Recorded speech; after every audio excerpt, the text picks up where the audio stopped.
se reunindo aqui todo sábado, esse mesmo horário, 7h15, né, Mário? Então vocês já estão convidados também a estar aqui novamente. Hoje atrasou um pouquinho. Hoje atrasou um pouquinho, né? E eu peço que vocês coloquem de pé, gente. Vamos iniciar mais um culto ao Senhor.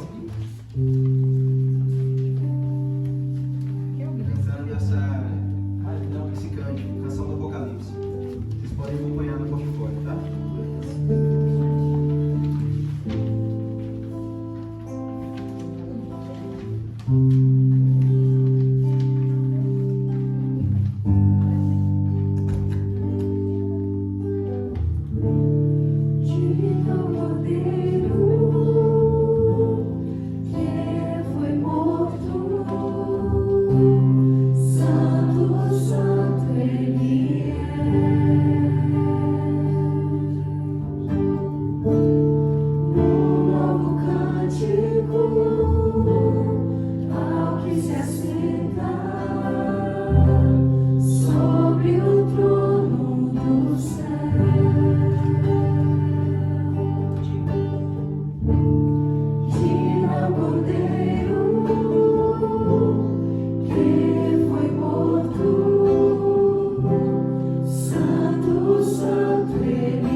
tudo para mim e eu te adorarei. Gente, eu não sei nada, eu só me resta bater palma, tá bom? Eu não conheço esses cânticos, não. Só me resta. Nós vamos fazer uma leitura alternada, continuando assim o nosso ato de louvor, do Salmo 145.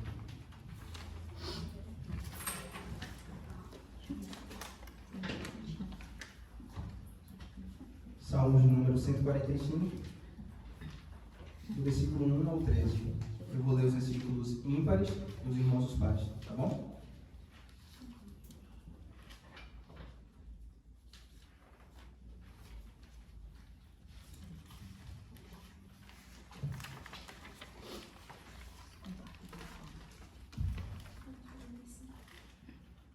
Todos encontraram?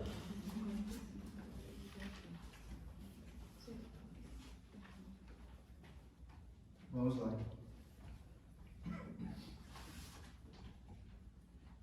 Exaltar-te-ei, ó Deus meu e Rei, bendirei o teu nome para todo sempre.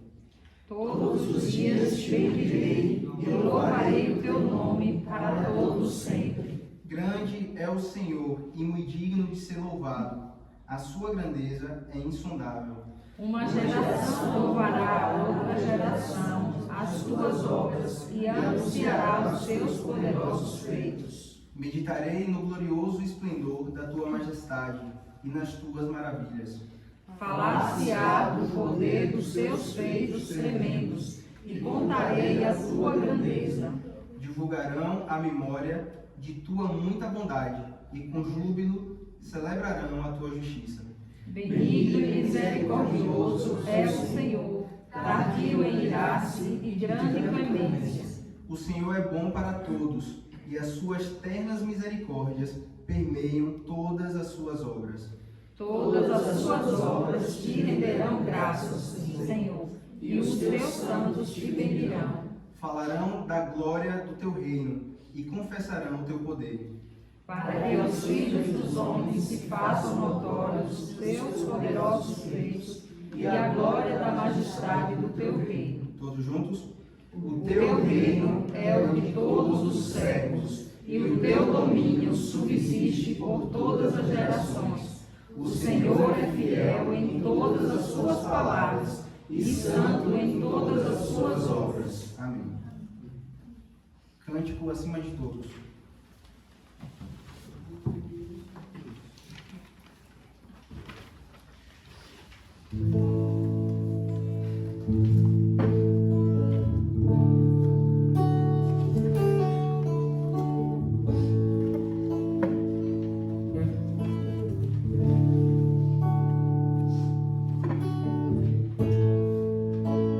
Acima de todos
Senhor amado, Deus eterno, Pai celestial, nós entramos na Tua presença, Pai, neste momento. Primeiramente, Senhor, para Te agradecer por mais um dia de vida, por todos os Teus livramentos, Pai, por todas as Tuas bênçãos, Senhor. Nós Te louvamos, nós Te agradecemos, Senhor. Nós Te adoramos, Pai, por aquilo que Tu és. Nós Te amamos, ó Deus, e esse culto é inteiramente para o Senhor. Que nesse momento, Pai, os nossos corações estejam voltados para Ti, que nada nos tire, Senhor, o foco, nada tire de nós a intenção verdadeira de adorar ao Senhor, de buscar a Tua face. Nesse momento, Pai, nós Te louvamos, nós Te adoramos, nós Te engrandecemos, nós Te bendizemos, porque Tu és um Deus maravilhoso e único. E no nome de Jesus, essa oração que fazemos a Ti. Amém.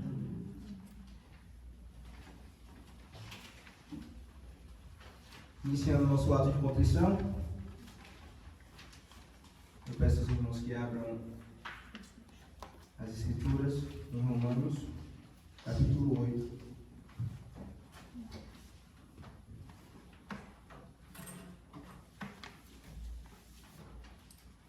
Romanos 8, do versículo 1 ao 5.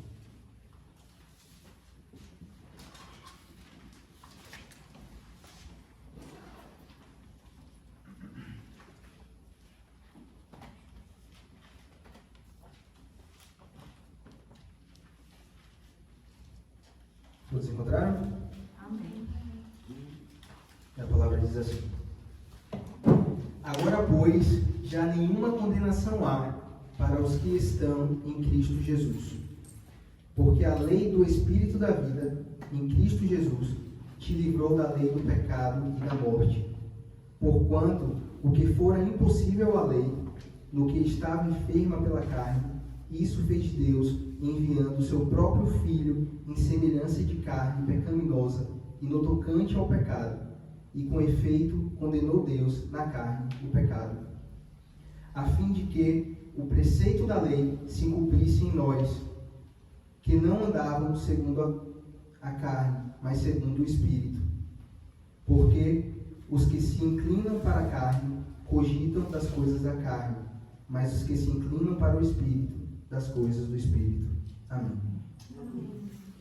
Eu peço, meus irmãos, neste momento, nós, eu e você, estejamos com o coração realmente contrito, arrependido, que nesse momento você lembre das suas falhas, daquilo que você fez, que ofendeu de alguma forma ao Espírito Santo, que entristeceu o Espírito Santo, como eu já falei aqui em outro momento. Nós cremos e nós confiamos em um Deus que é inteiramente justo, inteiramente santo, inteiramente bom, E diante desse Deus, até a mínima falha, ela é uma ofensa, Então, a palavra diz, que aquele que diz que não tem pecado, esse é mentiroso, Então, nós sabemos que nós somos pecadores e que nós dependemos da misericórdia e do perdão desse Deus. E por conta disso, nós precisamos ter esse momento de arrependimento mesmo, de contrição, onde nós expomos ao Senhor os nossos pecados e clamamos pela misericórdia dele, para que assim nós conseguimos entrar de verdade, acessar de verdade a presença do Senhor. Então, neste momento, eu peço que vocês abaixem suas cabeças, fechem os olhos, lembrem daquilo que você pode ter feito, e aquilo que você não se lembra também, porque às vezes nós pecamos e não lembramos do pecado que cometemos, ou talvez nem sabemos ao certo aquilo que fizemos de errado, mas o Senhor sabe. Por conta disso, eu peço que vocês orem neste momento em silêncio, pedindo perdão pelos seus pecados, e dentro de alguns instantes eu peço a Otto que faça uma oração audível de contrição ao Senhor.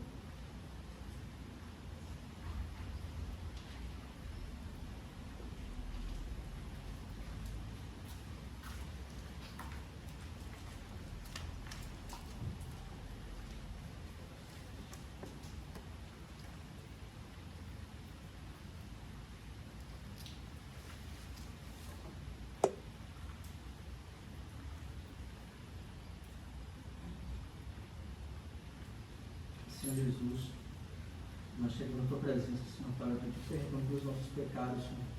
pelas nossas faltas contra ti, Deus. Sabemos que somos falhos, Senhor, e erramos muito contra o Senhor. E sabemos o peso do pecado contra o Senhor, Deus. Sabemos que o nosso pecado te ofende de uma maneira que não podemos alguns calcular, Deus. Por isso nós pedimos, Senhor, que a tua graça, que a tua misericórdia seja sobre nós, Senhor. Que o Senhor possa ter compaixão de nós, que somos miseráveis e pecadores, e possa nos conduzir, Deus, ao arrependimento genuíno, Senhor, para que possamos por ti ser perdoados, Senhor. Cada falha que cometemos, Senhor, quer seja consciente ou inconsciente, Senhor. Mas nessa noite pedimos perdão, Senhor, certo de que o Senhor é misericordioso, pode nos perdoar e nos conduzir a uma nova vida de arrependimento contínuo, Senhor, dia após dia, buscando-te e te adorando na presença da tua santidade, Senhor. É que eu te clamo e te agradeço em nome de Jesus.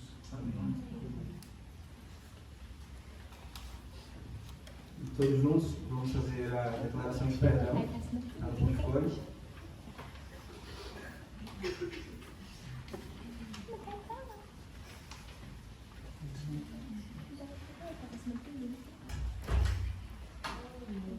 Vamos lá?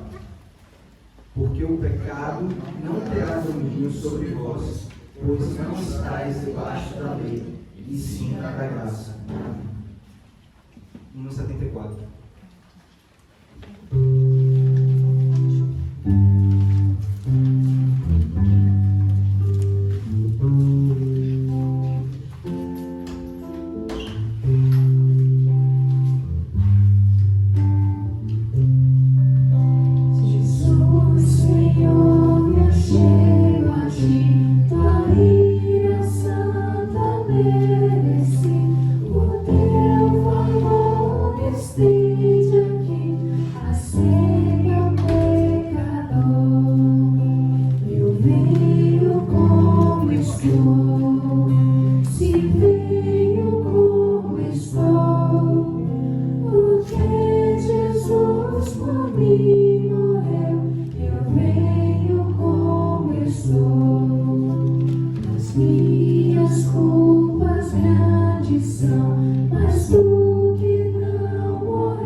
Peço a todos que se coloquem de pé, mais uma vez. Nós vamos fazer uma leitura alternada e continuada do Evangelho de Mateus. Nós já estamos no capítulo 5.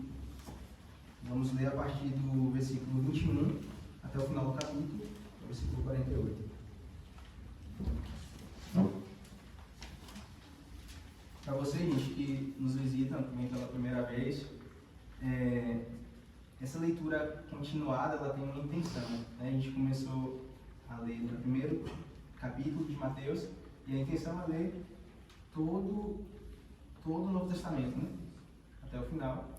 Então, a cada culto a gente está lendo um capítulo. Quando o capítulo é muito grande, a gente lê metade de um capítulo, como é o caso de hoje, né? A gente está lendo do meio para o final. Mas a intenção mesmo é ler todo o Novo Testamento. Um dia a gente vai fazer isso para ler toda a Escritura, do Gênesis ao Apocalipse. Né? Entendendo que toda a Escritura é inspirada por Deus e é útil, né? Para o ensino e para a repreensão. Então, eu vou ler, mais uma vez, os versículos ímpares e vocês os pares.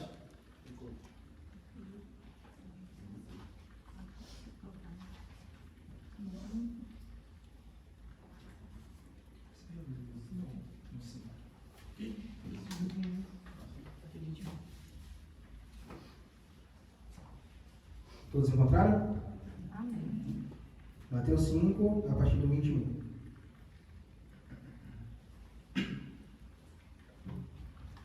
Amém. Ouvistes que foi dito aos antigos: não matarás, e quem matar estará sujeito a julgamento. Eu, porém, vos digo que todo aquele que sem justiça com seu irmão estará sujeito a julgamento, e quem proferir um insulto a seu irmão estará sujeito a julgamento do tribunal, e quem lhe chamar tolo estará sujeito ao inferno de fogo. Se, pois, ao trazeres ao altar a tua oferta, ali te lembrares de que teu irmão tem alguma coisa contra ti, deixa perante o altar a tua oferta. Vai primeiro reconciliar-te com teu irmão, e então, voltando, faz a tua oferta. entra em acordo sem demora com o teu adversário, enquanto estás com ele a caminho, para que o adversário não te entregue ao juiz, o juiz ao oficial de justiça, e sejas recolhido à prisão. Em verdade te digo que não sairás dali, enquanto não pagares o último centavo. Ouvistes que foi dito: não adulterarás. Eu, porém, vos digo: qualquer que olhar para uma mulher com intenção impura no coração, já adulterou com ela. Se o teu olho direito te faz tropeçar, arranca-o e lança-o de ti, pois te convém que se perca um dos teus membros, e não seja todo o teu corpo lançado no inferno. E se a tua mão direita te faz tropeçar, corta-a e lança-a de ti, pois te convém que se percam os teus membros, não vá todo o teu corpo para o inferno.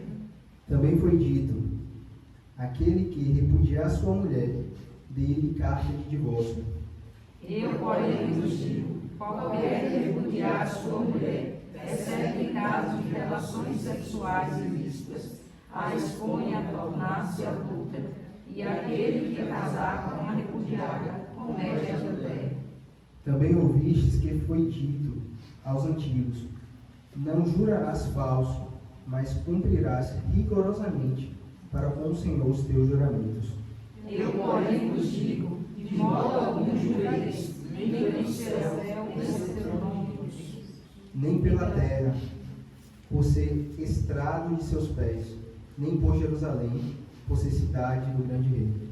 nem jureis pela tua cabeça, porque não podes tornar o cabelo branco ou preto. Seja, porém, a tua palavra sim, sim, não, não. O que disto passar vem do maligno. Ouviste que foi dito: olho por olho, dente por dente. Eu, porém, vos digo: não resistais ao perverso, mas a qualquer que te ferir na face direita, volta-lhe também a outra. E ao quiser demandar contigo e tirar-te a túnica, deixa-lhe também a capa. Se alguém te obrigar a andar 1 milha, vá com ele 2. Dará quem te pede, e não voltes as costas ao desejo de grandes. Ouvistes o que foi dito: amarás o teu próximo e odiarás o teu inimigo. Eu, porém, vos digo: amai os vossos inimigos e orai pelos que vos perseguem, Para que vos torneis filhos do vosso Pai Celeste, porque Ele faz nascer o seu sol sobre maus e bons, e vi chuva sobre justos e injustos. porque se amardes que vos amam, que recompensa tereis? Não fazes os publicanos também o mesmo? E se saudardes somente os vossos irmãos, que fazeis demais? Não fazem os gentios também o mesmo? Todos juntos.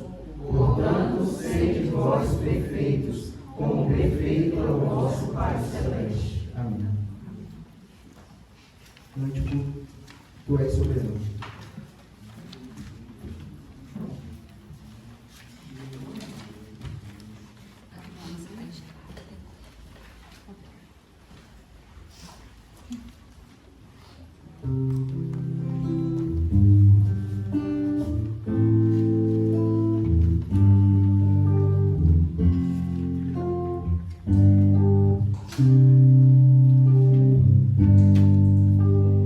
Tu és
Mário, a mais uma vez nos trazer a palavra esta noite.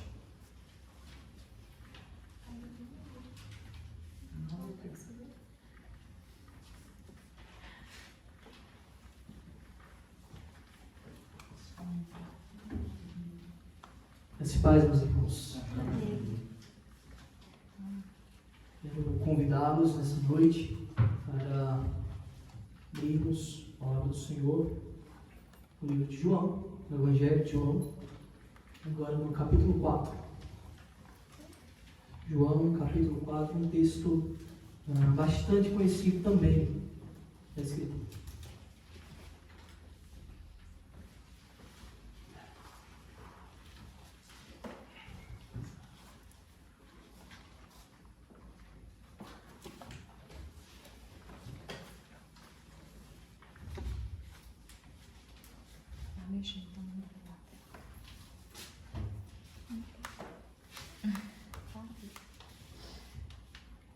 João capítulo 4, vamos ler os versículos 1, versículo 1 ao versículo 18, os 18 primeiros versículos desse capítulo. Todos encontraram? Leamos.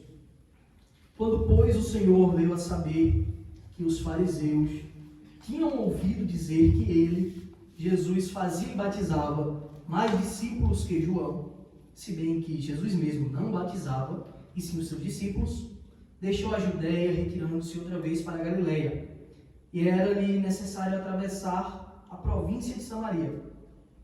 Chegou, pois, a uma cidade samaritana chamada Sicar, perto das terras que Jacó dera a seu filho José.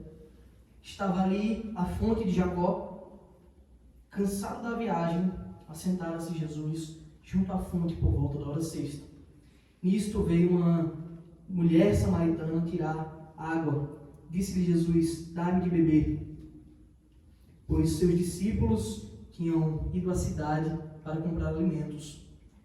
Então lhe disse a mulher samaritana: como sendo tu judeu, pedes de beber a mim, que sou mulher samaritana? Porque os judeus não se dão com os samaritanos. Replicou-lhe Jesus: se conheceras o dom de Deus, e quem é o que te pede, dá-me de beber, tu lhe pedirias, e ele te daria água viva. Respondeu-lhe ela: Senhor, tu não tens com o que atirar, e o poço é fundo. Onde, pois, tens água viva? És tu, porventura, maior do que Jacó, nosso pai, que nos deu o poço, do qual ele mesmo bebeu, e bem assim seus filhos e seu gado? Afirmou-lhe Jesus: quem beber desta água tornará a ter sede. Aquele, porém, que beber da água que eu lhe der, nunca mais terá sede. Pelo contrário, a água que eu lhe der será nele uma fonte a jorrar para a vida eterna. Disse a mulher: Senhor, dá-me dessa água, para que eu não mais tenha sede, nem precise vir aqui buscá-la. Disse-lhe Jesus: vai, chama teu marido e vem cá. Ao que lhe respondeu a mulher: não tenho marido. Replicou-lhe Jesus: bem disseste, não tenho marido, porque 5 maridos já tiveste, e esse que agora tens não é teu marido. Isso disseste com verdade. Amém. Oremos. Santo Deus, estamos aqui, Pai, diante de Ti, diante da Tua palavra santa, verdade suprema. Estamos aqui humildes, Senhor, reconhecendo que não há outro Deus, não há outro Senhor, porque importa que estejamos reunidos para prestar culto. E com toda submissão e humildade, Pai, estamos diante de Ti com o intuito de buscar, Pai, a Tua verdade, a Tua palavra, compreender os Teus desígnios, entender, Senhor, a mensagem do Teu Evangelho. Mensagem essa que é viva, que é eficaz, que traz refrigério e alegria para a nossa alma, para o nosso espírito. Por isso te pedimos, Senhor, humildemente, que o Senhor nos ajude, que o Senhor ilumine a cada um presente aqui nesse momento para compreender, Senhor, a Tua verdade. Que o Senhor tire de nós, Pai, qualquer preconceito com a Tua palavra. Que o Senhor tire de nós a arrogância de acharmos que estamos certos em tudo. para que humildes diante da tua verdade, com auxílio do teu Santo Espírito, não da nossa capacidade, da nossa inteligência, pois sem ti de nada isso vale, entendendo espiritualmente a tua verdade, para que nós apliquemos na nossa vida, para que nós vivamos uma vida santa e justa diante de ti, e com alegria busquemos mais e mais a tua face. Ajuda-nos, Senhor. É o que te pedimos humildemente, pois somos incapazes de discernir entre o bem e o mal, entre o certo e o errado, sozinhos. Mas se o Senhor nos abençoar, se o Senhor nos ajudar, certamente conseguiremos. Por isso te oramos, Senhor, humildes diante de ti, em nome de Jesus, o Salvador. Amém. Então, meus irmãos, estamos agora iniciando o capítulo 4. Eu sempre repito, porque sempre tem gente nova. Nós já estudamos o capítulo 1 inteiro, o 2, o 3. Depois de algumas semanas, acho que mais de 10 semanas, esses 3 capítulos, chegamos agora à primeira metade do capítulo 4. Texto bastante conhecido, acho que o primeiro terço do capítulo 4. Texto bastante conhecido da Escritura, famoso diálogo de Jesus com a mulher samaritana. Diálogo esse que tem verdades incríveis, verdades fantásticas, e revelam o caráter de Cristo, revela a preciosidade da sua obra, do seu ministério, de forma que vamos tentar compreender, com a ajuda de Deus, cada um desses passos. Ainda, primeiro pedaço do diálogo. O diálogo é um pouco longo, diálogo muito importante. Nós já vimos alguns diálogos que ocorreram, mas hoje eu vou estar sempre trazendo à memória um diálogo específico, que foi o de Cristo com Nicodemos. Foi o do capítulo 3. Esse diálogo ele é importante para que nós entendamos também essa passagem. Mas, antes de tudo, eu quero convidar os irmãos para fazermos a leitura de uma parábola conhecida também. Tá? No livro de Lucas, capítulo 10, dos versículos 25 a 37. Lucas 10, 25 a 37.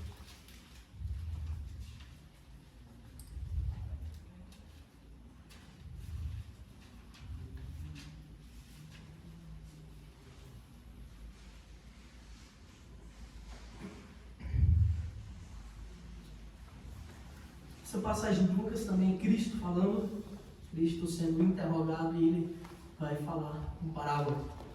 Diz assim, versículo 25, Lucas 10, 25, diz: E eis que certo homem, intérprete da lei, se levantou com o intuito de pôr Jesus à prova e disse-lhe: Mestre, que farei para herdar a vida eterna?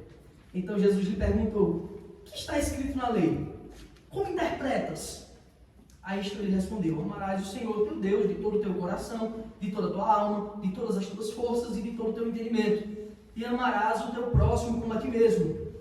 Então Jesus lhe disse: Respondeste corretamente, faze isto e viverás. Então, versículo 29, ele, porém, querendo justificar-se, perguntou a Jesus: Quem é o meu próximo? Jesus prosseguiu dizendo: Certo homem descia de Jerusalém para Jericó e veio a cair em mãos de salteadores, os quais, depois de tudo lhe roubarem, lhe causarem muitos ferimentos, retiraram-se deixando-o semi-morto. Casualmente descia um sacerdote por aquele mesmo caminho e, vendo, passou de largo. Semelhantemente, um levita descia por aquele lugar e, vendo, também passou de largo. Certo samaritano, que seguia o seu caminho, passou-lhe perto e, vendo, compadeceu-se dele. E, chegando-se, pensou-lhe os ferimentos, aplicando-lhes óleo e vinho, e, colocando-o sobre o seu próprio animal, levou-o para uma hospedaria e tratou dele. No dia seguinte, tirou 2 denários e os entregou ao hospedeiro, dizendo: Cuida deste homem, e se alguma coisa gastares a mais, eu te indenizarei quando voltar. Qual destes 3 te parece ter sido o próximo do homem que caiu nas mãos dos salteadores? Respondeu-lhe o intérprete da lei: O que usou de misericórdia para com ele. Então lhe disse: Vai prossegue tudo igual bom. E temos uma parábola incrível, a famosa parábola do bom samaritano, extremamente conhecida, onde a história é bem simples. Diz que vinha passando um homem descendo o caminho ali de Jericó, é uma baixada. Claro que a parábola é só uma ilustração, mas o caminho existe de verdade. E descendo ali por aquele caminho, e ele foi parar no mundo de salteadores, de ladrões. E os ladrões bateram, espancaram ele, deixaram ser morto, levou tudo. E Cristo está querendo dar um ensinamento para aquele homem que era escriba, aquele que era um dos que interpretavam a lei, dos que transcreviam a lei. Ele diz: quem é meu próximo? Ele querendo justificar. Você quer dizer: não, meu próximo é aquele que está comigo. E Cristo vai dizer: olha, passou um sacerdote, viu o cara sem morto, nem ligou. O cara que disse ter Deus no coração. Passou o levita, aquele que cuida do templo, que faz parte das músicas, que limpa o templo, faz tudo lá no templo, olhou para o cara semi-morto, não deu a mínima atenção. Passou, porém, um samaritano, ou seja, um homem das terras de Samaria, olhou aquele homem, compadeceu dele, cuidou, tratou, gastou dinheiro e se preocupou com aquele homem. Quem agiu? Quem foi o que agiu com misericórdia? Quem foi o próximo daquele homem? E a resposta dele foi o terceiro. Foi o que agiu com misericórdia. Interessante, porque essa parábola tem um pouco a ver com o texto que eu quero trazer essa noite, porque ela trata de um homem samaritano. E Cristo botou em contraste ali as figuras principais do templo, que assistiam no templo, que diziam ter Deus no coração, e a figura do samaritano. E havia uma rixa muito grande, havia uma cisma muito grande entre os judeus e os samaritanos. A cisma era tão grande que muitos judeus nem usavam a expressão samaritano. Eles não falavam de samaritano. É tanto que a resposta dele foi: o que usou de misericórdia. Quem foi o próximo? Aquele que usou de misericórdia. Ele não falou que foi o samaritano. É interessante isso. E essa cisma, ela tem um início, certo? Eu não vou ler muitos textos, não quero fundamentar tanto isso por causa do tempo. Mas é importante isso para que nós entendamos a história de Israel, quanto reino, quanto reinado, para interpretar muitos textos da Bíblia. Então, essa rixa, de onde é que surge? Primeiro, séculos antes, muitos séculos antes de Cristo, Salomão, rei de Israel, filho de Davi, é dito que ele se dobrou perante outros deuses, e o motivo disso foi as suas 1000 mulheres, suas 700 mulheres e 300 concubinas. Para agradar elas, ele construiu templos para outros deuses. E a Escritura fala disso, está lá em Reis, volta no capítulo 11, 12, 1 Reis. E Deus lança uma sentença contra Salomão: olha, teu reino será tirado de ti. Só que isso não vai acontecer na sua vida, vai acontecer no seu filho, que vai lhe substituir, Roboão. Mas ainda assim, por amor a Davi, meu amado, seu pai, eu não vou tirar o reino todo dele, vou tirar só um pedaço, um bom pedaço. E aí, em 1 Reis, capítulo 12, quando Salomão morre, Roboão vai assumir o trono. E se juntam ali, a população se junta diante do rei e pede: olha, a gente já construiu, a gente vem sofrendo trabalhos forçados, é como uma escravidão na época, a gente vem sofrendo esses trabalhos forçados, alivia esse jugo, porque a gente já construiu tudo que tem construído, o templo está construído, está tudo construído. E é dito que Roboão pediu 3 dias para dar uma resposta ao povo sobre ele aliviar ou não os trabalhos forçados. E nesses 3 dias é dito que Roboão foi procurar a ajuda dos anciãos, dos mais velhos, e os anciãos disseram: olha, se você aliviar o trabalho, esse povo vai te amar, vai gostar mais de você e vai trabalhar por amor. Então você vai aliviar os castigos, a quantidade de trabalho, eles vão trabalhar com alegria por você. É dito que Roboão não se agradou muito do conselho dos mais velhos e ele foi procurar conselho entre os jovens. E os jovens da sua idade disseram que digam a eles que os lombos, que o seu dedo mindinho é mais grosso do que os lombos do seu pai. E se seu pai castigava eles com chicote, você vai castigar eles com escorpião. Você vai aumentar os castigos. O Roboão se agradou desse conselho. Ele disse isso. que Deus já tinha levantado por profecia, já tinha levantado Jeroboão para separar o reino. E aí, as 12 tribos de Israel que nós conhecemos, os 12 filhos de Israel constituíram as 12 tribos, agora entram em divisão. 9 tribos e meia para o norte e 2 tribos e meia para o sul. Então, para o sul ficou Judá, Benjamim e a metade da tribo de José, Manassés. As outras 9 tribos e meia, Efraim, Naftali, Dan, todas aquelas foram para o norte, para o sul. E na escritura, quando a gente lê ali nos profetas menores, nós vemos que Deus chama os profetas, quando vão falar, Deus chama de 2 nomes a nação de Israel. Tem o povo de Israel e o povo de Judá. Então, quando você lê no Antigo Testamento ali, o povo de Judá são as 2 tribos e meia do sul. Quando você lê a nação de Israel, as 9 e meia. Porque eram 2 reinados. Tinham 2 reis agora, governando sobre as terras de Israel como um todo. E é importante que aí surgiu uma divisão e um problema muito grande, porque tinha um lugar que se devia adorar. Deus tinha constituído um lugar para adoração em Israel. E que lugar é esse? Sião, o Monte Sião, Jerusalém. O templo foi construído lá. E a adoração, os sacrifícios deviam ser feitos lá. E agora, o reino dividido, as pessoas iam adorar onde? Jeroboão pensou: vai chegar o dia que eles têm que adorar, eles vão voltar para Jerusalém e vão lembrar de como é bom lá, estar com o seu reino, com o seu rei de verdade. O que é que eu vou fazer? E é dito que Jeroboão, ele criou bezerros de ouro, constituiu seus bezerros para o povo adorar. Está aí, Israel, os teus deuses. E aí o povo cai em desgraça. Bom, não obstante isso, essa quebra na Constituição que Deus tinha colocado acerca do culto, Jeroboão constituiu sacerdotes fora da tribo de Levi, adorou outros deuses e fez a nação de Israel, as 9 tribos e meia, caírem, pecarem contra o Senhor. De forma que, mais na frente, já relatado no 2º livro de Reis, fica mais claro essa rixa entre, especificamente, o povo de Judá, de Jerusalém, e os samaritanos. Por quê? Samaria era talvez o lugar principal ali do reinado do norte. Em 2 Reis é relatado, a gente pode abrir 2 Reis, capítulo 17, vamos dar uma olhada. É relatado um pouco dos desdobramentos dessa separação de reinado. 2 Reis, 2º livro de Reis, capítulo 17. Vou ler brevemente. 2 Reis, capítulo 17, a partir do versículo 24.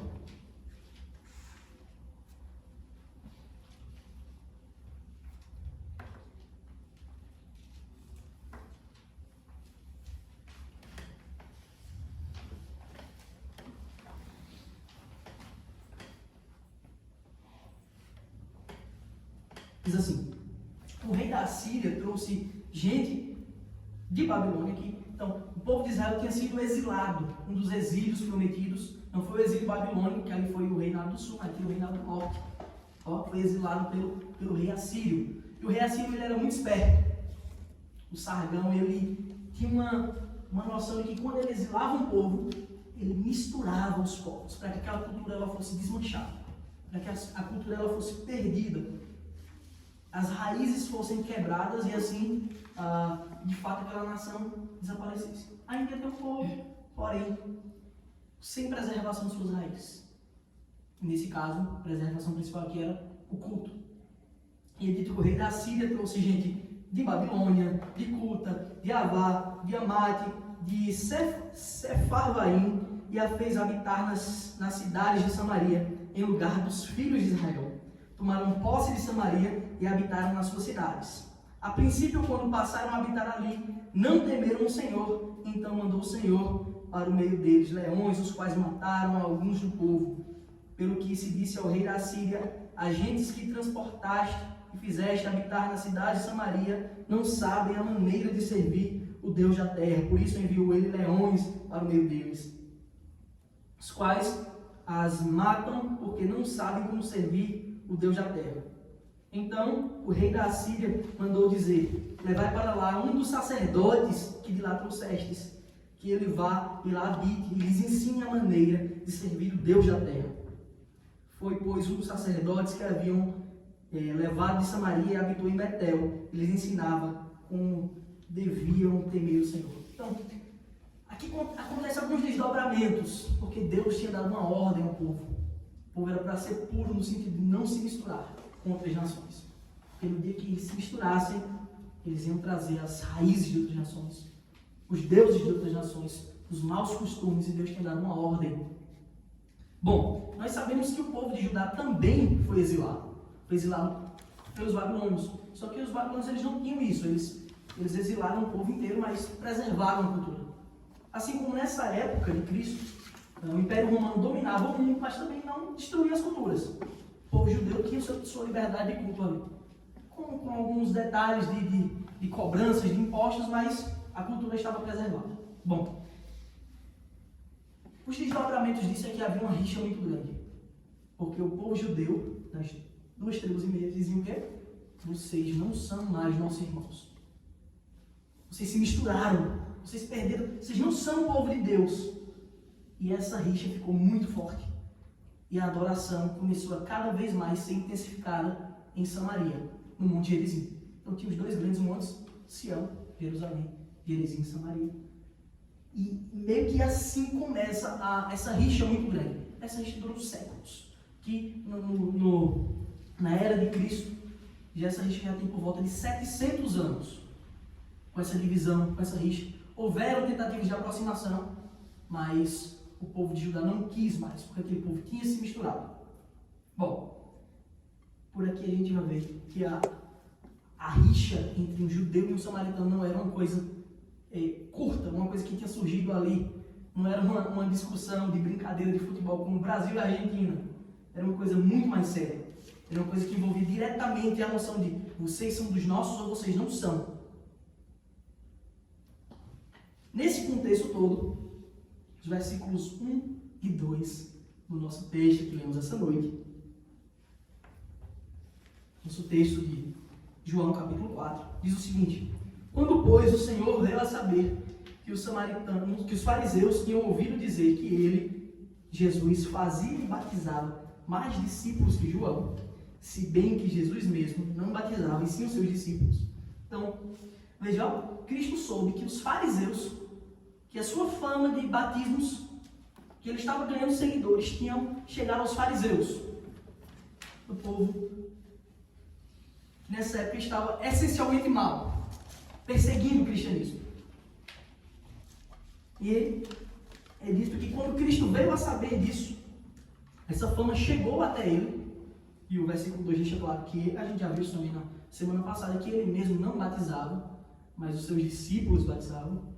E é interessante isso porque o reverendo Augusto Breiner, ele vai falar o seguinte: era importante que Cristo de fato não batizasse ninguém, porque a vaidade no coração do homem é muito grande. Imagina aí alguém dizer: olha, eu fui batizado. Já havia uma discussão, você é de Paulo, de Apolo. Imagina alguém dizer: não, eu fui batizado pelo próprio Cristo. A vaidade desse coração ia ser extrema. Cristo não batizava, seus discípulos batizavam por ele. Mas, obviamente, em nome do Pai, do Filho e do Espírito Santo, de forma que o batismo ele não está baseado naquele em quem batiza, mas no nome de quem é batizado. Pois aqueles que nos batizaram um dia são pecadores, falhos, mas aquele nome pelo qual nós fomos batizados, Pai, o Filho e o Espírito Santo, são justos e perfeitos. É um Deus só. E no versículo 3 ele continua. Ele diz que Cristo ele deixou a Judeia. Ele ainda estava ali pela Judeia, ou seja, pelos centros da Judeia, centro interior da Judeia, onde ficava Jerusalém. Diz que ele deixou a Judeia, retirando-se outra vez para a Galileia. Ele volta para a Galileia, que foi onde ele iniciou seu ministério, onde ele transformou água em vinho, como já estudamos. ele faz isso com o intuito de preservar o seu ministério. Cristo sabia que ia ser perseguido, ele sabia que ia ser morto, mas ele não podia pular etapas. As coisas tinham que acontecer no momento certo. E ele faz cada coisa segundo os desígnios do Pai. Cada coisa colocada pontualmente. Cada coisa feita, calculada, nada por acaso. E é dito que Cristo ele vai agora para a Galileia. E no versículo 4 há uma expressão muito interessante da Escritura. Observe comigo. E era-lhe necessário atravessar a província de Samaria. Olha, essa expressão é extremamente importante. E era-lhe necessário atravessar a província de Samaria. Só que não era essencialmente necessário, porque havia 3 caminhos. A geografia mostra naquele lugar que havia 3 caminhos para ir. Da Judéia para a Galileia. E o caminho mais complicado, apesar de mais curto, mas o que havia mais problemas, era justamente esse caminho que passava por Samaria, justamente pelas rixas, pelos problemas que havia entre os judeus e os samaritanos. Mas havia 3 caminhos. Só que quando a Escritura diz era necessário, aqui mostra o caráter divino da obra de Deus. Cristo tinha uma missão a cumprir. Então poderiam haver 1000 caminhos da Judéia para a Galileia, mas ele tinha que ir por aquele, porque ele tinha uma ordem a cumprir do Pai. Uma ordem extremamente importante. Era necessário atravessar a província de Samaria. Versículos 5 e 6 diz: chegou, pois, a uma cidade samaritana, chamada Sicar. Veja, esse caminho que ele está fazendo da Judéia para a Galileia é aquele mesmo que ele citou na parábola, que alguém vinha descendo de Jericó, vinha descendo da Judéia para Jericó, né? Jerusalém para Jericó. Então, chegou, pois, a uma cidade samaritana chamada Sicar, perto das terras que Jacó era seu filho José. Estava ali a fonte de Jacó. Cansado da viagem, assentara-se Jesus junto à fonte por volta da hora sexta. Algumas coisas a se comentar. Interessante nesses 2 versículos. Jesus agora estava em terras samaritanas, fazia parte da geografia do povo de Israel como um todo. Afinal, estava ali a fonte que Jacó deixara para José. Essa fonte existe até hoje, inclusive. Essa fonte tem por volta de 30 metros de profundidade. Esse poço, na verdade, tem por volta de 30 metros de profundidade. E nós vemos aqui claramente o texto expressando a humanidade de Cristo. De forma que fica evidente que o Deus a quem servimos, ele tem 2 naturezas, humana e divina. Como explicar isso? A gente crê pela fé. Então, está ali Cristo, e o texto diz que, versículo 6, ele estava ali na fonte de Jacó, cansado da viagem. A gente vê a própria existência, o próprio Senhor agora cansado. Interessante isso, Deus cansou. Então, está revelando aqui a natureza humana de Cristo. E a viagem era longa, era árdua. Não é como hoje que a gente entra num carro, entra num avião, simplesmente vai. Aqui era uma viagem árdua. Às vezes de pé, às vezes de jumento. Quem tinha condições, quem não tinha, era até mesmo. E ele diz que ele chegou ali na fonte por volta da hora sexta. Isso aqui é importante também. Porque a hora sexta, na contagem judaica, a hora sexta, na verdade, é meio-dia. Então chegou Cristo, no momento em que o sol está batendo de cima para baixo, num deserto, viajando a pé, cansado, com sede. Então aqui está revelada bem clara a humanidade de Cristo. E os desafios normais da vida humana. E Cristo, ele, passando por isso, ele estava ali, sentado, junto à fonte. Meio-dia. Meio-dia. E a gente não pode achar que isso aqui acontece por acaso. Pois nada, nenhum dos passos de Cristo se deu de forma aleatória, de forma desordenada, senão que ele veio cumprir cada coisa na sua vida. Cada ponto, cada ordem do Pai, de forma perfeita. Versículo 7 continua a narrativa. Nisto veio uma mulher samaritana tirar água. Disse-lhe Jesus: dai-me de beber, pois seus discípulos tinham ido à cidade para comprar alimentos. Então o cenário é esse. Eles chegaram, meio-dia, seus discípulos saíram para comprar alimento, faz todo sentido, meio-dia é hora de comer, de almoçar. E Cristo está ali sozinho, sentado na fonte, e vem uma mulher samaritana tirar água do poço. Faz sentido também, é hora de cozinhar, é necessário ter água. E vem aquela mulher tirar água do poço, sozinha. E aqui, meus irmãos, a gente tem algumas coisas a comentar. Porque não era comum um judeu se comunicar com mulheres em público. A cultura da época era muito rígida quanto a isso. Eles não se comunicavam em público. Há quem diga que naquela época, muitas vezes, ao ir ao templo, a ir a algum lugar com a família, o homem ia à frente e a mulher ia com os filhos atrás. É uma coisa meio estranha. Então eles não se comunicavam em público. Era uma coisa considerada vergonhosa. E esse texto ele tem muitas complicações desse tipo que nós vamos ver agora Jesus quebrando alguns paradigmas, quebrando algumas cadeias simplesmente da ordem humana, com um propósito muito maior, com um propósito muito superior de glorificar o Pai. Então, está Cristo sentado junto à fonte e ele olha para a mulher sozinho e diz: dai-me de beber.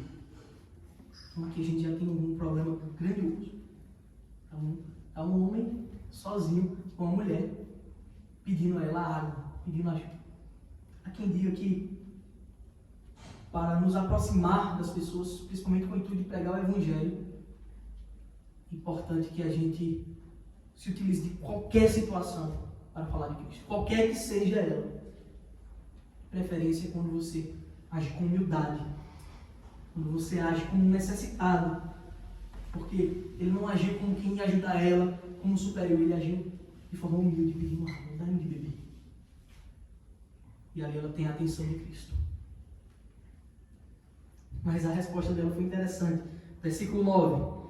Então lhe disse a mulher samaritana: como sendo tu judeu, pedes de beber a mim, que sou mulher samaritana? E o narrador, o apóstolo João, que escreve o texto, ele deixa entre parênteses aí a explicação dele. Porque os judeus não se dão como os samaritanos. Como sendo tu judeu, pede de beber a mim, que sou mulher samaritana? Então temos dois grandes problemas aí. Temos um judeu, homem, pedindo água a uma mulher e samaritana. Não era só a questão cultural do homem com a mulher em público, conversando, mas muito mais forte, uma rixa histórica do judeu com o samaritano. E Cristo olha para aquela mulher. E o judeu era quem, no geral, se sentia superior. Nós somos os superiores. E agora está Cristo ali em posição de humildade, diante daquela mulher e diz: dá-me de beber. Essa cena, aparentemente, para muitos desavisados que chegassem ali, poderia parecer escandalosa. De fato, os judeus, os seus discípulos, mais na frente, se Deus permitir que nós continuemos esse texto na próxima semana, quer dizer que eles chegam lá e eles ficam admirados, eles ficam assim, assustados com aquela cena, de encontrar Cristo conversando com ela. Está mais para frente, ali por volta dos versículos 20 e 25. E agora está Cristo diante da mulher samaritana, pedindo água. E ela solta isso. Como é que você? Ela está ensinando a ele. Está sendo até arrogante. Você esqueceu que você é judeu? Só falta dizer, você está louco, está conversando comigo. Não me contaram que a gente é uma rixa, não. Basicamente isso que ela está dizendo. Nós temos uma rixa. Como é que você está pedindo beber para mim, que sou mulher samaritana? E a resposta de Cristo é simplesmente fantástica. A resposta de Cristo é simplesmente fantástica. No versículo 10 ele diz: replicou-lhe Jesus: se conheceras o dom de Deus, você conhecesse de fato quem é Deus, que Deus pode fazer, dom do Pai, conheceres o dom de Deus e quem é que te pede, dá-me de beber, tu lhe pedirias e ele te daria água viva. Se você soubesse quem é o que está te pedindo essa água, era você que ia pedir. E é muito forte isso que Cristo está falando para ela. Essa cena ela é muito impactante, porque se a gente avançar um pouquinho, dos versículos 16 a 18, não era só uma mulher e samaritana. Fica claro que Cristo sabia muito mais sobre a vida dela. Dos versículos 16 a 18 diz o seguinte: disse Jesus, vai, chama teu marido e vem cá. Ao que lhe respondeu a mulher, não tem marido. Olha o que Jesus fala, replicou Jesus, bem disseste, não tem marido. Ele sabia. Agora, ao passo que João exaltou aqui a humanidade de Cristo, mostrou que ele é humano, agora ele está mostrando no mesmo texto que ele é Deus. Que ele sabe de tudo, que ele tem toda a ciência. E o que é que ele disse? Porque 5 maridos já tiveste, e esse que agora tens não é teu marido. Isso disseste com verdade. Então Cristo não só está conversando com uma mulher sozinho, não só um judeu com uma samaritana, mas um judeu com uma mulher adúltera. Que era talvez uma das coisas piores que se tinha na época. Os piores estigmas que alguém podia carregar na época, como uma pessoa adúltera. Possivelmente, se essa mulher vivesse nas terras de Judá, ela já teria sido apedrejada publicamente e teria sido morta. Mas agora ela está ali, diante do Criador, do Salvador. E ele está dizendo, se você soubesse quem é que te pede, você que me pediria água viva. E eu lhe daria água viva.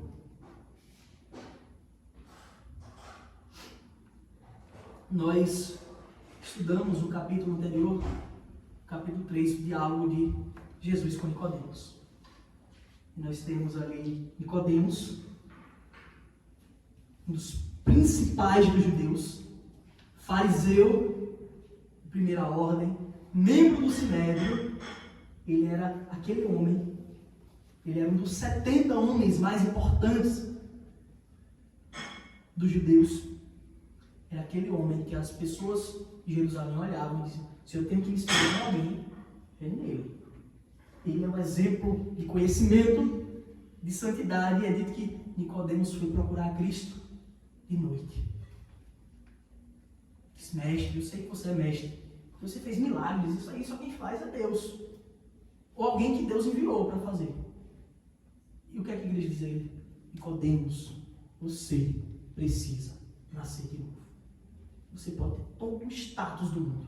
Você pode ter todo o conhecimento do mundo. Você pode ter todo o prestígio de quem você quiser. Mas você precisa nascer de novo. Então, ao passo que Cristo, momentos antes, começou com Nicodemos, uma figura ilustre, pública, que todos daquele lugar tinham como um exemplo de santidade, um exemplo a ser seguido.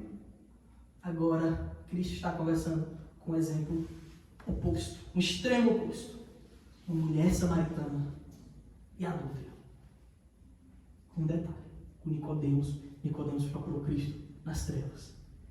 Com a mulher samaritana ele está conversando meio-dia, no momento de maior luz do dia. Então os dois agora dialogam.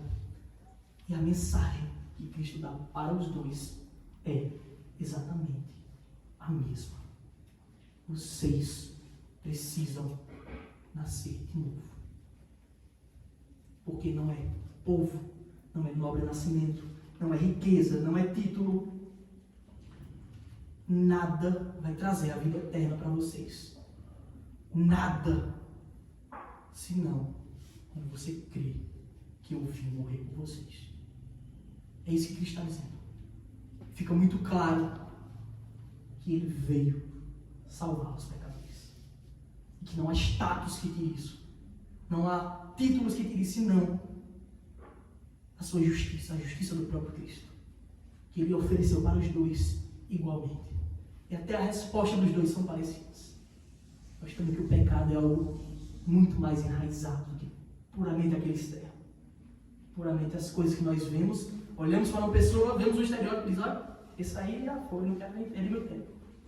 E vemos agora 2 grandes momentos do ministério do Cristo, do Salvador. 2 grandes momentos dos principais da Escritura, do texto mais importante, mais conhecido da Escritura, é o que ele fala para Nicodemos. E Deus amou o mundo de tal maneira que deu seu Filho unigênito para que todo que nele crê não pereça, mas tenha a vida eterna. Ele falou para a multidão, como muitos querem juntar multidões para ele.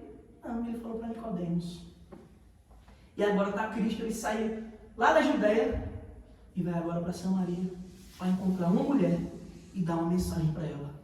Se você souber, se você pedir para mim, eu te darei a fonte das águas vivas. Fonte de águas vivas. Uma fonte a jorrar para a eternidade. Essa fonte aqui, você vai beber água hoje. E ainda hoje você vai estar com sede. Porque isso aqui não vai te saciar. Mas você é aquela fonte que vai te saciar para a eternidade. Temos agora Cristo. Nós estamos aqui diante do Senhor. Diante do Deus Supremo. Charles Spurgeon vai dizer que um dia estaremos diante do grande nivelador do universo. Que diante dele não haverá rei, não haverá escravo, preto, branco, pobre, rico. Todos estarão diante daquele que nivelou todo mundo. O grande nivelador do universo. Porque para Deus isso pouco importa. O que importa aqui, como ele disse a Nicodemos, importa-nos nascer de novo. Importa que você nasça de novo. Essa é a mensagem que o Cristo está ensinando. Mostrando que a pregação ela tem que ser feita em tempo oportuno. Você tem simplesmente que abrir a boca e pregar a Cristo.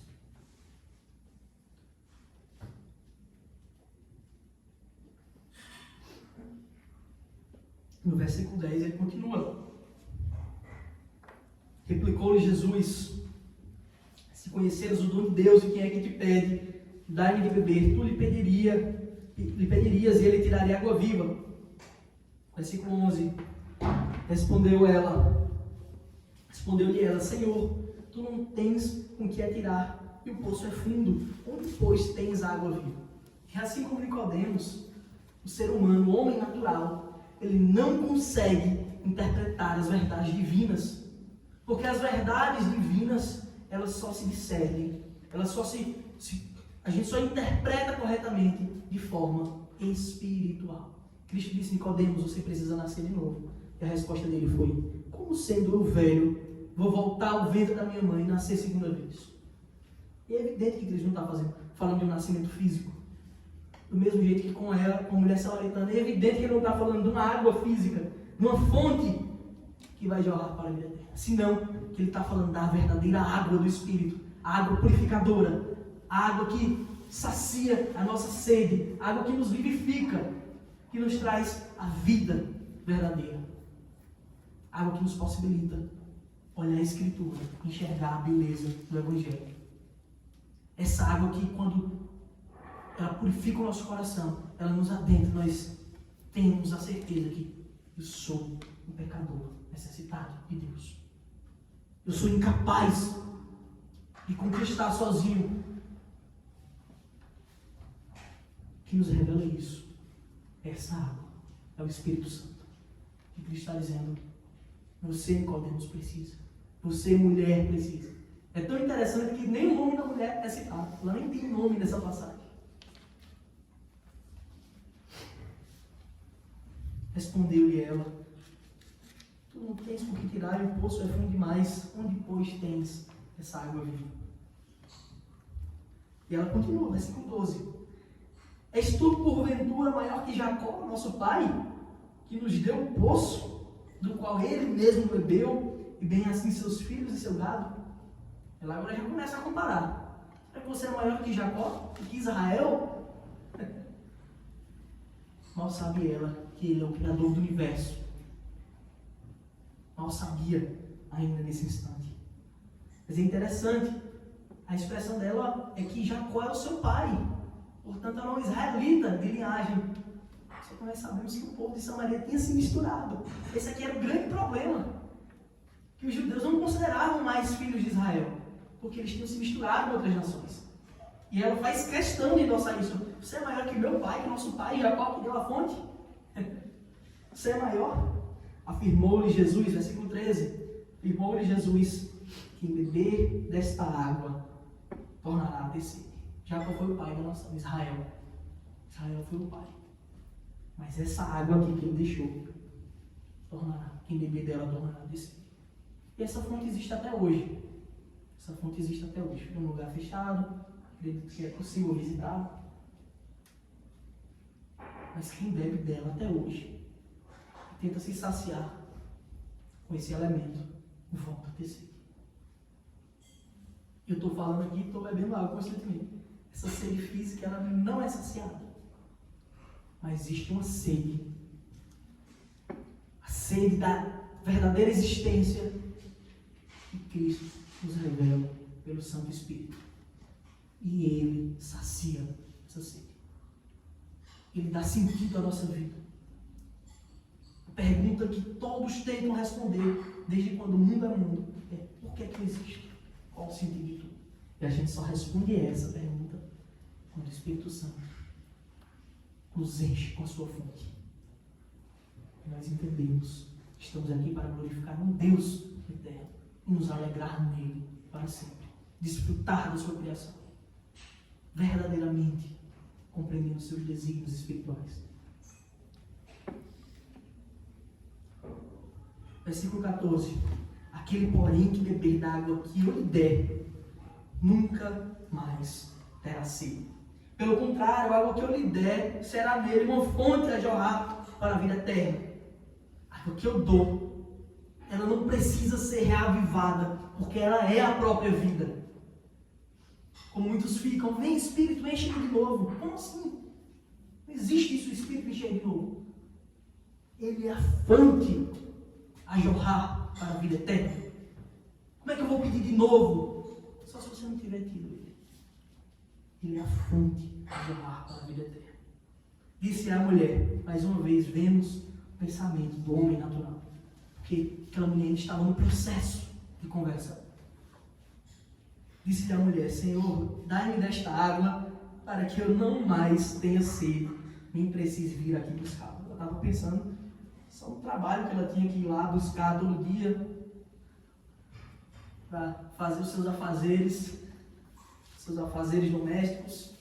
Ela: me dê dessa água para que eu não tenha mais que vir aqui buscar. A gente não estava falando isso. Assim como Nicodemos achou que tinha que nascer, voltar para o ventre da mãe, isso não está falando isso. Disse-lhe Jesus. E agora Jesus vai fazer uma coisa que é muito importante. Ele faz com todos nós que um dia abraçamos o Evangelho e conhecemos a Cristo. Ele vai, não por constrangimento, portanto que ele nem faz isso publicamente, não por constrangimento, mas por amor. Ele não chega para ele e diz: olha, você é adúltera, você não presta, você está perdida, está no inferno. Ele não começa o diálogo assim, de maneira alguma. Nem na hora de denunciá-la, ele faz isso. Ele faz um pedido a ela. Disse-lhe Jesus. Ela está questionando, assim como Nicodemos começa a questionar. E agora ele vai interromper. Disse-lhe Jesus: vai, chama o teu marido e vem cá. Chama o teu marido e vem cá. Ao que lhe respondeu a mulher: não tem marido. Replicou Jesus: bem disseste, não tem marido, porque 5 maridos já tiveste, e esse que agora tens não é teu marido. Isto disseste com verdade. Então, se como Nicodemos ele teve a sua vaidade denunciada por Cristo, quando Cristo disse: tu és mestre de Israel e não compreendes estas coisas? Você não compreendeu o básico quando você está dizendo que é mestre de Israel, Nicodemos? A mesma reação ela teve. E Cristo agora ele traz o pecado dela. Não ele apontando, mas ele faz ela sentir a necessidade de reconhecer o seu pecado. Tanto que ela mesma diz: eu não tenho marido. De fato, você vive como homem, mas você está em adultério. Você já teve 5 e o que agora você tem não é seu. Cristo agora revela o seu pecado. Não para humilhá-la, constrangê-la, apesar de que o pecado ele faz isso conosco. Mas Cristo faz isso para que ela reconheça a sua necessidade, para que ela reconheça a sua condição. Assim como Nicodemos estava com toda a pompa, com todo o status, e Cristo está dizendo: Nicodemos, você só verá o reino de Deus, você só entrará no reino de Deus se você nascer de novo, que você pode, aos olhos da nação inteira, ser extremamente santo. Mas você, Nicodemos, é depravado. Você é depravado. Você está perdido. Seu coração espuma a sua vaidade. Derrama a sua vaidade. Cristo está fazendo a mesma coisa. Mesma coisa que ele fez comigo, com qualquer um aqui quando ele esteve. Ele revelou que nós somos pecadores, necessitados. A gente viu, lemos Mateus 5 nesse instante. Discurso de Cristo, revelando o caráter da santidade de Deus.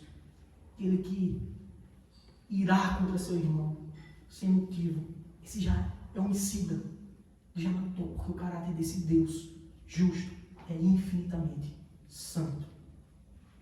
De forma que você, nem eu, temos o que oferecer a esse Deus pelos nossos próprios méritos, senão que Cristo fez tudo por nós. No versículo 19, quando Cristo fala isso, a situação muda um pouco. Esse versículo 19 vai ficar para a próxima semana. Ele diz o seguinte: Senhor, disse-lhe a mulher, vejo que tu és profeta. Veja que ela agora já reconhece Cristo como profeta. Depois que ele disse, ela sabia que ninguém tinha dito isso aí. E é necessário que nós reconheçamos o nosso pecado, a nossa fragilidade, a nossa fraqueza, para que assim, de fato, sejamos purificados pelo Espírito Santo. Porque essa é a verdadeira água que purifica. É a verdadeira fonte a jorrar pela eternidade. Se no seu íntimo você tem percebido o seu pecado, se o seu coração tem denunciado, você submeta-se à vontade do Espírito. Submeta-se à vontade do Espírito. Porque hoje você tem a oportunidade de correr para Cristo. Pois Ele morreu para justificar a nós. Ele morreu. Ele levou na cruz sobre si os nossos pecados. De forma que a nós é dito uma coisa apenas: basta crer. Basta crer nessa obra. Uma obra desse Senhor bondoso, que faz próprio Deus uma viagem, uma peregrinação para pregar para perdidos. Nem como hoje Ele fez isso, nem como Ele vem fazendo isso quando nós estávamos perdidos. Ele nos chamou para o reino da sua luz, sua maravilhosa luz, sua graça. Arrependa-se e seja inundado pelas fontes de águas que jorrarão para a eternidade. Amém.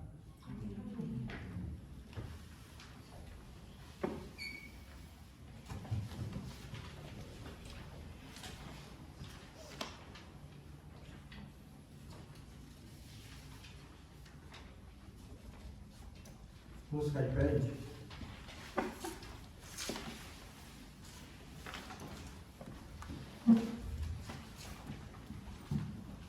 Que exposição maravilhosa das Escrituras. Vamos entoar o cântico quebrantado.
chamou, gentilmente me atraiu e eu, sem palavras, me aproximo, quebrantado o seu amor. Pela cruz me chamou, gentilmente me atraiu e eu, sem palavras, me aproximo, quebrantado por seu amor. Senhor Jesus eterno e maravilhoso Pai, nós te adoramos, Senhor, nós te bendizemos. Pai, Tu és maravilhoso. Obrigado, Senhor, por esse momento que tivemos na Tua presença. Obrigado, Pai, porque sabemos que muitos outros virão, se assim o Senhor permitir.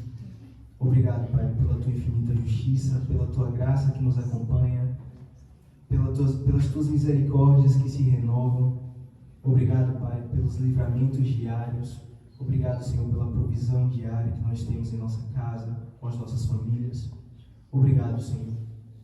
Nesse momento, Senhor, eu te peço, Pai, que receba diante do Senhor o nosso culto com um aroma suave, Senhor, diante de Ti. Pai, nós sabemos que nós somos imperfeitos, mas o Senhor é perfeito e o Senhor nos aperfeiçoa a cada dia. E por isso, Senhor, nós sabemos que podemos, de alguma forma, Te agradar, Te alegrar o Teu Espírito que habita em nós. Por isso, Pai, recebe, Senhor, o nosso culto, o nosso louvor. E, Senhor, ilumina, Senhor, nossa mente, para que tudo aquilo que foi exposto, tudo aquilo que foi ministrado aqui esta noite, seja realmente útil para a nossa prática de vida cristã. É o que eu te peço, Senhor. E é por isso tudo que eu te agradeço, por todas essas pessoas aqui presentes. Também te peço que nos leve, Senhor, que os leve para casa em paz e em segurança, no nome santo de Jesus. Amém. Pode se cumprimentar. Dá uma gente à vontade. Fica de olho. Lá esse vai se dar um cafezinho também. Vou tirar aqui no grito na semana.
Será